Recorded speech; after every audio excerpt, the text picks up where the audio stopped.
What is going on, IF Warriors? So today we're going to talk about an interesting story.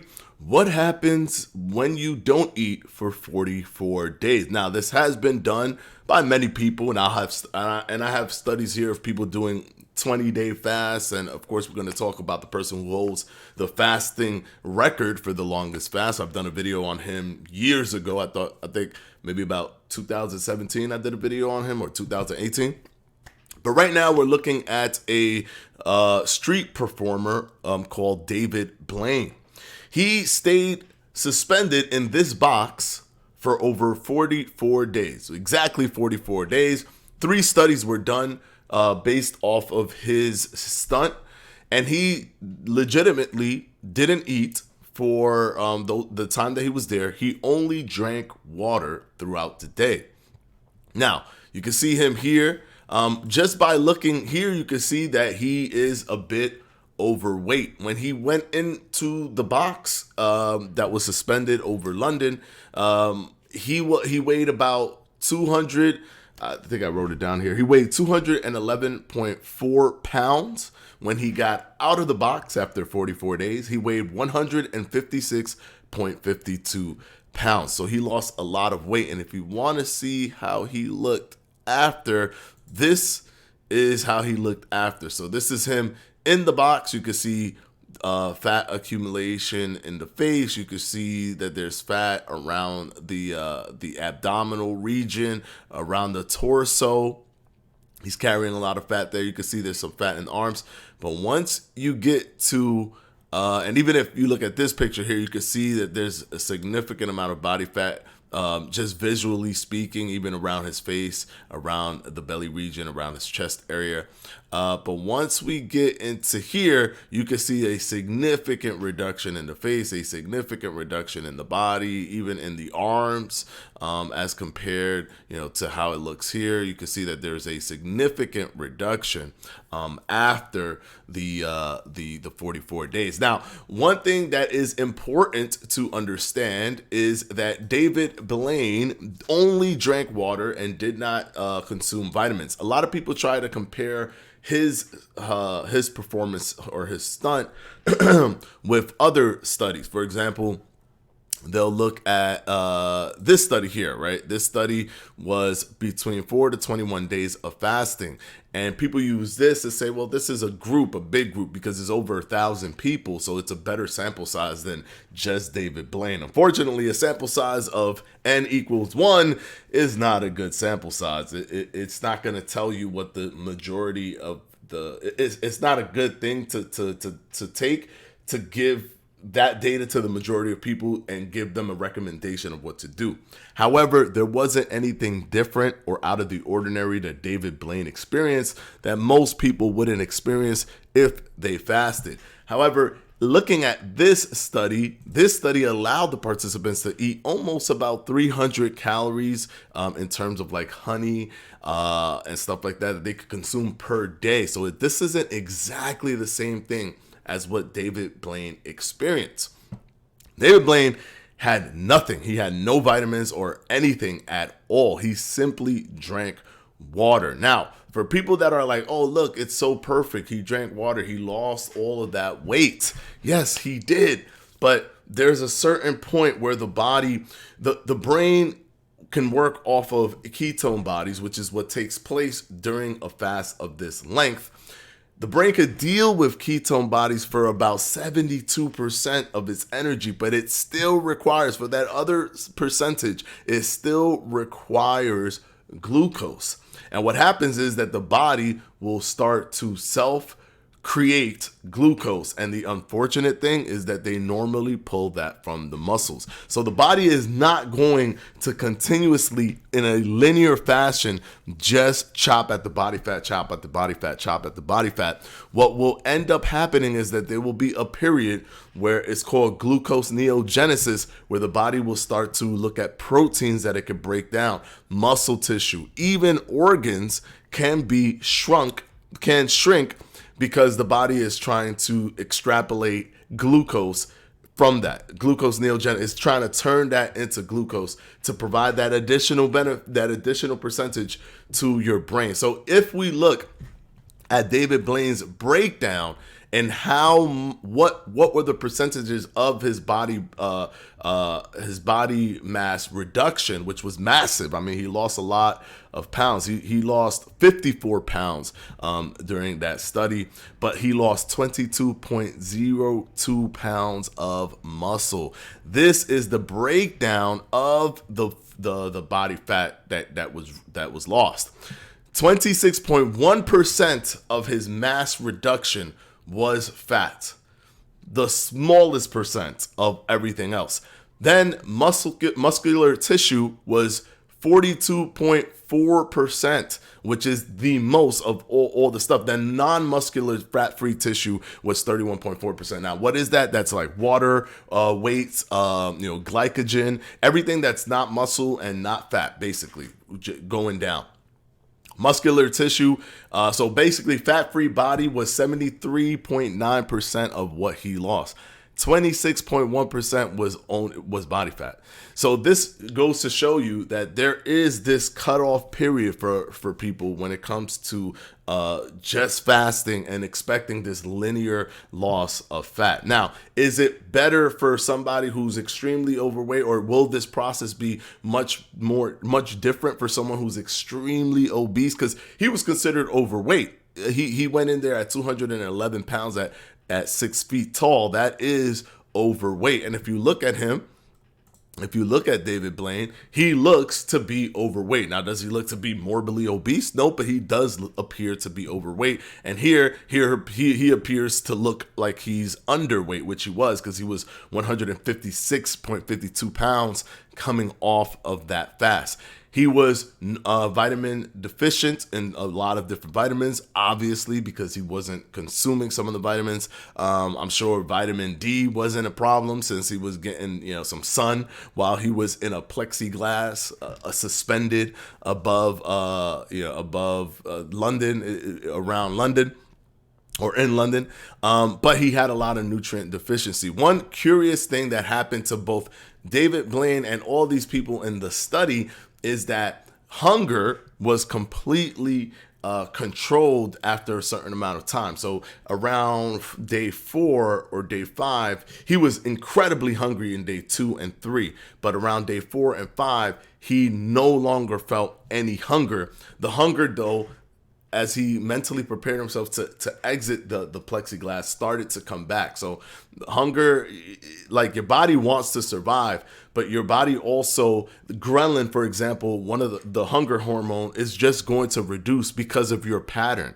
If you're not eating, it's just going to reduce. It's going to try to fight you to eat, but once you kind of control it or stop or don't, you force it to not, you force yourself to not, listen to ghrelin. Ghrelin is going to reduce, and your hunger overall is going to reduce.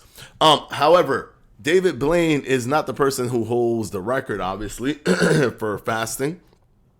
That goes to this gentleman, Angus Barberry, who fasted for 382 days consecutively, but he did take multivitamins and stuff like that, but he consumed 0 calories throughout. Now, he also lost muscle mass, but he also lost body fat as well. His entire setup was not as detailed in terms of the study design. It wasn't as detailed. This happened back in, I believe, 1965, as detailed as David Blaine's, as David Blaine had 3 studies done for his above the below, where he was fasting.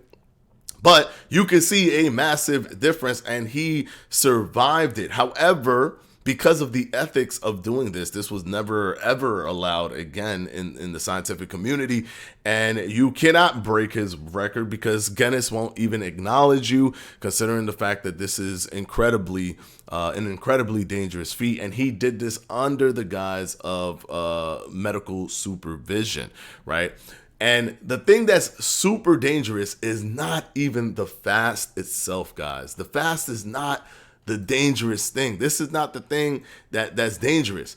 What's super dangerous about this, guys, is the refeeding portion. You can survive this fast. For you, the human body is very resourceful. You can survive a fast. But the problem is what happens to your body when you consume food for the first time after not eating for such a long time, and all of these triggers are going to happen in an intense way. Insulin is going to shoot up where insulin was so low for such a long period of time. Blood sugar is going to move. Leptin is going to shoot up. All of these different hormonal activities and metabolic activities are going to go haywire, crazy. And that could literally cause your body to shut down. So for the refeeding, poor David Blaine couldn't even eat on his day one for his refeeding. If we look at the refeeding portion here, this is the refeeding strategy. Day 0, he had 2 cartons of water, more water. He couldn't have. They just gave him more water than what he normally takes in. Then 2 cartons of water again for day 1. 5 cartons of water. So they're increasing the water intake. 6 cartons of water. And then finally, on day 4, he was finally able to eat a light diet of 1,500 calories. And then day 5, they finally allowed him to eat whatever he wanted to eat. So you have to understand, like, it's a crazy, dangerous thing because so many things are dropping. Ghrelin is going down. Your glucagon is going down. There's so many things that are like literally in a completely different flipped state than what it normally is. And then in one fell swoop, when eating, it all comes back powerfully and intensely. So this is the dangers of fasting for so long. Are you going to lose body fat? Yes. Is it going to be mostly body fat? No. Believe it or not, it isn't. It's going to be a lot of muscle. This is one of the reasons why I'm even with normal daily intraday fasting, like 16-8 or 1 meal a day, I always ask you guys, I'm sponsored by Lumen, but this tool, even if people want to say, oh no, but I use it and I don't think it works, guys, because it is a respiratory exchange ratio device. A respiratory exchange ratio uses your breath to determine how much carbohydrate is in there, or which is fats, which is carbs or glucose, and then how much fats are in the molecules of your breath. Because that's literally when you're burning fat, guys, you breathe it out. Most of it comes from your breathing. That energy gets released through breath, through breathing. So the device is a RER device. It's not some make-believe scientific or magic thing that they just said, hey, let's pretend. No, that's a real device that exists. It's called a respiratory exchange ratio device. Only thing that's unique about Lumen is that they were able to make it portable, because usually respiratory exchange ratio devices are used in labs, right? Where they put that mask on you, it's used in labs, but they were able to make it a portable device that works with your phone. I implore a lot of people to have a device like this. This is the only device that exists in a portable way. So I implore you guys to have a device like this, Lumen, because you need to know what your cutoff moment is. Somebody's cutoff could be different. Your cutoff might be 16 hours. Your cutoff might be 17 hours. Your cutoff might be 20 hours of fasting. You don't know. So when you take that device, if you say this device doesn't work because I've been fasting for 30 hours and it's telling me that I'm burning carbohydrates, it's because your body has already gone through the process of glucose neogenesis and is breaking down muscle tissue and protein and turning it into glucose. It's not burning fat anymore. It's transitioned over. And this can happen once you eat, then you go into your fast, you're going to be burning fat. And at a certain point, it's going to flip over. So the Lumen lets you know what your specific cutoff is. It lets you know what your starting point is. When do you start burning fat? Because everybody is different. Even with studies that show us when the cutoffs are for large groups of people, there are outliers or non-responding groups in the study. Even if 87% of the people experience one thing, that's a good indicator for us to say, well, okay, this is a good recommendation for you guys based on the multiple studies of like 87% of people experiencing this. But what's going on with the other percentage? It's smaller, yes, but it's still a group of people that are not responding to the intervention the way the other 87% are responding. So you need to have something like a Lumen device to help you understand when your cutoff is. So if you're like, oh yes, I'm going to go into this and I'm going to try to, eat or fast for 44 days or whatever it is, you're going to probably burn through more of your muscle tissue than your fat mass. And the issue with that is when you start eating again, it's going to be much more difficult for you to keep the weight off. Not because, oh, your metabolism, whatever. It's simply because the less muscle tissue you have, the less metabolically active your body is. Your body has become now less metabolically active, and it's going to be much easier to put on weight. Plus, you're going to feel this ravage hunger that happens when you start eating again. So if I look at what David Blaine was saying, he at day 5, when he was eating ad libitum after day 4 of a light diet of 1,500 calories, he literally said, my hunger grew out of proportion and I was eating almost a double portion of all meals because everything has come back. Everything has come back intensively since he fasted for so long.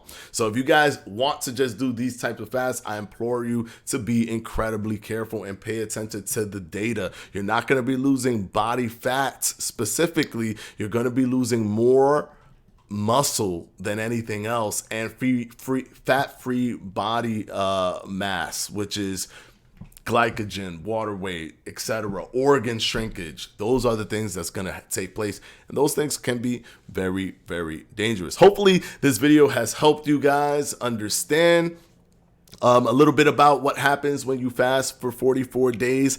I am not a proponent for prolonged fasting. I always say that you need to fast within what your biology is for you. Where is your specific cutoff? You need to find that, and you need to work with that so that you can be as effective as possible, so that you're predominantly burning fat and you're retaining as much muscle as you can. So I'm a proponent for intraday fasting, like 16 hours, 20 hours, 23 hours, stuff like that. But once you start getting a little bit further than that, you can start getting into these waters where you're burning muscle tissue simply because you're flipping over to glucose neogenesis. Hopefully this video has helped you guys. If you like the video, please hit the like button.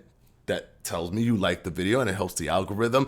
And hit the subscribe button if you have not. I 100% appreciate that. We're doing a video every single day. And Happy New Year's to everybody. Today is New Year's Eve. Happy New Year's, and we'll see you next year with another video, which will be tomorrow. Peace out, guys. Oh, wait, I always forget. Gotta press this button. Peace.